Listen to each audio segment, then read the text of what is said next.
next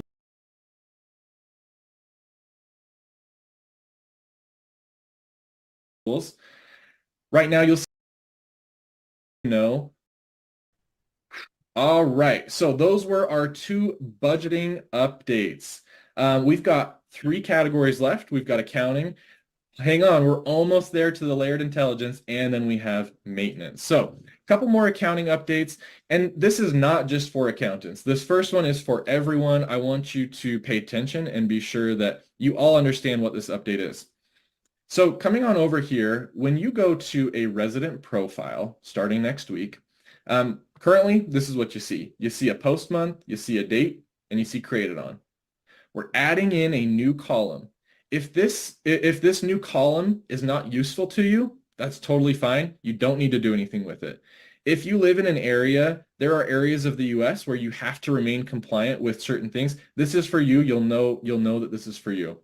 Now, when we go over to a resident profile, you'll come here and you'll have post date, and now you'll have a new column called due date. What this is going to allow you to do is have two separate dates in the system if you need it. One date, the post date, is the date that it's recognized on the ledger. The due date being the day which it becomes delinquent. So now we have the ability to separate those two dates out if you need that wherever you might be living.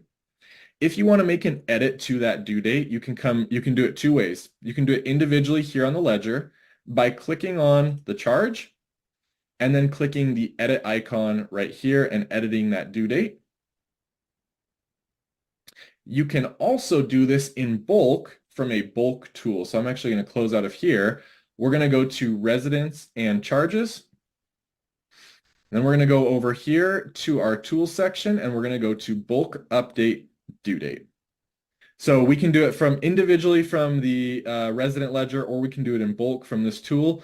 Both of those abilities are permissionable. So you can make it so that it is permissionable to access both of those tools. Now, for our second accounting update, we've got approved for payment. All right. How many of you are Google Sheet users out there? Tell me in the chat, are you Google Sheet or are you Excel? Google Sheet or Excel? Both Excel, Google all the way. We've got a good mix coming in here. Although I think Excel is probably winning here.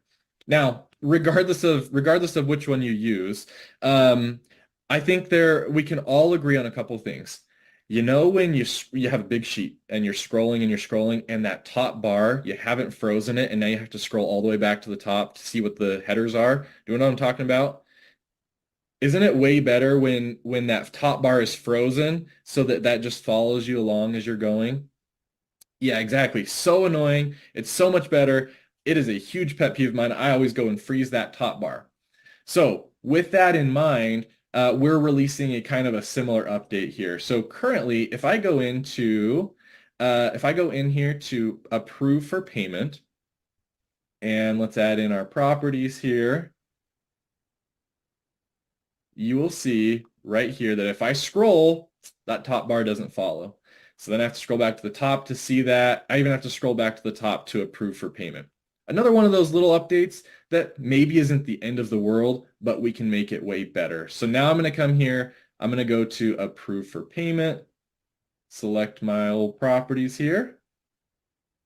And now, oh, look at that. It scrolls with you. You don't have to scroll back up to the top. Danielle, you just made my day. Wonderful. I'm so glad that I could help make your day here. It's a little update, but as we have seen, we like our tabs in order. We like our screen to follow with us. It's the little things that are impactful.